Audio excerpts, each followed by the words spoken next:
May all beings be at peace. May all beings be free of suffering. May all beings remember who they are. Good morning.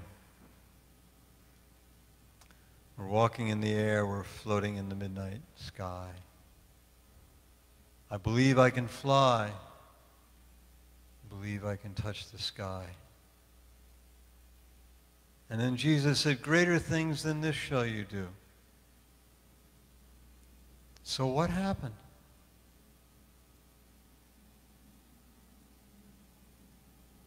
You ever looked into a little baby's eyes? Or even a young child? And if you ever experienced that the same way I have, you see infinity almost looking back at you. And then we recall we were all like that once. We were all connected and knew that we were connected somehow or another to that divine source, that divine umbilical cord. And then we forget. We go into what one of my teachers likes to call, we go into somebody training. We go into people training. We find, we through our parents, our schools, our churches, all kinds of people are telling us who we are. The difficulty is all the people who are telling us who we are don't know who they are. But for me, as well as many other people, there's no recourse. There's no other place to go, so I need to accept what I'm being told as being the truth. So you're just like your old man, or you're this, or you're that, you're tall, you're short, you're Irish, you're fat, you're skinny, you're this. All of the names and labels that we've gathered together, all of the bumper stickers. And sort of we become this thing that is all of these little pieces of definition of self. It takes a long time. You know, even in our children's fairy tales, we recognize that. But again, it's a truth we seem to outgrow. You know, we're all ugly ducklings.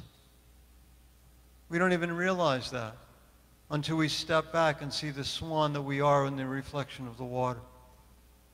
We're all like the eagle that was raised by chickens, who looks up at the sky and sees these marvelous birds that are flying up around there and going, oh, I wish I could do that. Not knowing that I can. I've been made to do that. And then for most of us, and I'm presuming for probably all of us who are listening to this morning or this afternoon or whenever it is you're listening to this, that something happens in our lives that wakes us up, that begins to answer the, or even ask the question, is that all there is? It could be a sickness, it could be a death, it could be recovery from an addiction, it could be some kind of traumatic event, but it doesn't have to be. There are things that happen to each one of us that sort of open this door, that open this window, that gives us an awareness that there is something more than this preconceived notion of who I am or who I was told I was. And that's wonderful. That brings us to a place like Unity, or a place where you're doing your own spiritual search, whether it's a class or a book study or something like that. And that's wonderful to be able to do. But the problem is that most of us kind of recognize that there's more to us than that, but that we don't know what it is. We just sort of stop there. We never go any, yes, I know there's a divine self there. I know that I'm more than what my parents or what my church or what the people around me told me. I know I'm more than that, and I stay in that place that I know that there's more than that, but I don't do anything with it. I keep going back to reminding myself of that being the truth. But it remains an idea. It's a nice idea. It's a fortune cookie. It's a little poster I put on my wall. It's something that sounds nice, that even feels nice when I remind myself of it, but I'm still sort of detached from it. It still has nothing to do with my existence, because I still think of myself as sort of being this limited personality self. Now, I know I've used that terminology many times before, but let me just take a minute to explain that. Think about someone in your life, or someone you see on television or in the movies, someone in your life that you can't stand. Just the most obnoxious human being you have ever run across. As soon as you look at them, as soon as you hear them, as soon as you even think about them, you start to squirm. Now imagine what it would be like to just be introduced to the idea that what it is that you're so upset and angry and turned off about is just a mask that that person's wearing. It's just a personality self that for whatever reasons they created to live with, just like you created yours. But along with that truth that that's simply a mask or a disguise that they're wearing is the truth of your divine nature as well as theirs. That they're an aspect of the divine nature just as you are. And that there's a huge difference between expressing my negative feelings towards that personality self out there and holding this other being in love, in gratitude, and in compassion. Do you get a sense of the difference between the two? And recognizing that I can only hold their divine self as being their truth if I can hold myself as being mine. If I am unaware of that truth for me, or just you put it lip service, I can never do that for you either. But you get a difference between my personality self, this limited little thing, this thing that's sort of wrapped in separation, in anger and fear and outrage, and also the divine truth of who I am that rests in compassion, in gratitude, in non-judgmentalness. We all know when we're in one place or the other. We all know when my response to another human being is one from my limited personality self or one from the divine truth that I am.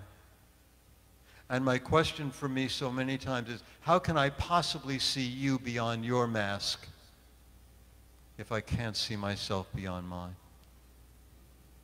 I've said this prayer many, many times from Scripture, and I will probably say it again until I breathe my last. Lord, I believe, help my unbelief. I've got something going here when I believe. Help me, I know, God I love, help me to love a little bit more, or maybe a lot more. It's only my little personality self that keeps asking the question, am I there yet? It thinks that this trip, this earthly trip that we're on, is about remembering something that I've forgotten. That somehow or another I need to strip all this stuff off and get back to my original state, and then everything's going to be okay.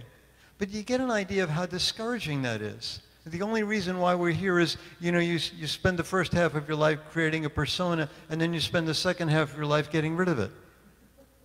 It doesn't seem to make much, to me that's horribly discouraging, because that's not what it's about. What it's about is what this whole theme for today is about. It's about unfoldment. It's about stretching. It's about evolving. You discover the truth of who you are, and then you stretch it a little bit further. I discover the truth of who you are, and I stretch it a little bit further. It doesn't remain static. One of the most marvelous quotes that I keep coming across, that I hope I never forget this one, but it's so beautiful. And the day came when the risk to remain tight in a bud was more painful than the risk it took to blossom. You get that? And the day came when the risk to remain tight in a bud was more painful than the risk it took to blossom. It's like love. Would you ever say to yourself, well, that's enough love? Or with joy, or with peace, or with, oh, that's enough peace. That's enough joy. It even sounds silly when we say it out loud because we know it's not true. Can I love more? Is there ever an end to being filled with love? To be filled with joy? Is there ever an end to that process? Or do I realize that just by saying it out loud, just by opening myself up to it, that we're constantly moving along that path? There is no end. What's that song? There is no beginning, there is no end, for on my love you can depend. There isn't an end to it. There can't be. It's a continuing unfoldment of the truth of who you are. How much, take an example of your love for another person. Is your love, I love you more today than yesterday, but not as much as tomorrow, okay? It's kind of silly, but it's true. Because it's not static. It's not enough. It grows, it evolves, it unfolds. We're reminded again and again and again of the truth of who we are. And it doesn't have to be something big or outrageous. It happens to you and me all the time if we are open to it. A little star, a meteor falling, a full moon, a warm cup of soup. Somebody gives you a flower, the taste of something you enjoy, the touch of a loved one, a piece of music, a warm breeze, the crackling of fall leaves under your feet. These seeming tiny moments, they're all moments of awakening. We're not saying, oh, I'm awake right now, but when we are in life, when we are in love, we are continually open to that process. And not only does that affect us, that affects all beings. Know this, if it's true that we are one, and I believe this is true, then everything that you do to confirm your wakefulness, to confirm your awareness, to confirm your connection with other beings, affects everyone and everything else. It cannot not be that way. And yes, I'm going to forget again. Yes, I'm going to go to sleep again. Yes, I'm going to become aware again, unaware again. Yes, I'm going to forget I can fly. But every time I wake up again, every time I become aware of the truth of who I am or the truth of who you are, which are the same thing, every time I have a choice. I can either beat myself up for falling asleep or entering into forgetfulness, or I can be grateful for being awake again. And my gratitude for being aware and awake again, right, is something that not only affects me, but affects you as well. Again, how many times do I need to do that? It's like Peter asked Jesus, how many times do I need to forgive my brother? 7 times? And Jesus said, no, 70 times 7, which is kind of an infinite number. You keep doing it until you don't need to do it anymore. How many times do I need to be reminded that I have a divine love inside of me? How many times do I need to remember you have that inside? As long as I need to be reminded that, as long as I keep forgetting. And that's nothing wrong with me. That's just part of my journey. Part of yours as well. Remember, it's about unfoldment. There are no backward steps in life. It's not 1 step forward or 2 steps forward, 1 step backward. That's baloney. There are no backward steps to your spiritual journey. Each time I open my heart in gratitude, when I am awakened to my oneness with all things, again and again and again and again, the truth is that I am awake more deeply than the moment before. Every time you wake up to the truth of who you are, it is a deeper awareness of that truth. A deeper, it's not the same as it was a minute ago or 2 months ago. That awakening that happens to me is stronger than the last one, and I carry it with me, the grace of my own personal transformation and yours as well. Because it not only touches you, it touches me, it touches all beings. We're all one. We all bring one another along. We're all walking one another home. Just like the snowman brought the child.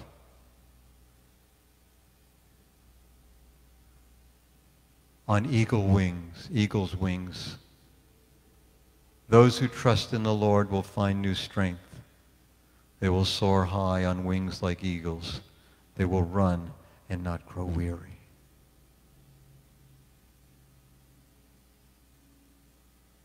Back to looking in a little baby's eyes and seeing infinity looking back at you.